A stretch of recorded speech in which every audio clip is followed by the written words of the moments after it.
এটা হচ্ছে আমার ১ বছর যাবৎ ড্রাগন ফলের এই গাছটা। এটা আমি প্রায় ১ বছর আগে লাগাইছিলাম, জাস্ট আগের বর্ষাতে।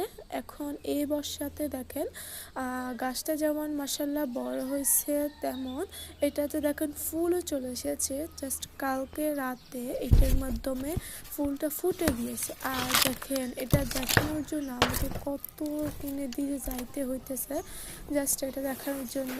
এখানে আমি টিনের উপরে উঠে দেন তারপর এটা দেখাতেছি। আর দেখেন এটা কালকে রাতে কিন্তু ফুটে গিয়েছে, কিন্তু কালকে রাতে প্রচুর বৃষ্টি ছিল, তার জন্য আমি ফুলটা দেখাতে পারলাম না।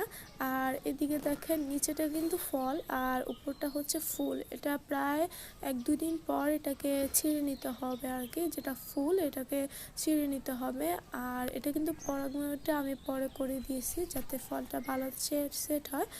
আর এদিকে দেখেন প্রচুর পরিমাণে রোদ, মানে কালকে রাতেই বৃষ্টি হয়েছে, দেন সকাল প্রায় ১০টা ১১টার দিকে জাস্ট রোদ উঠছে।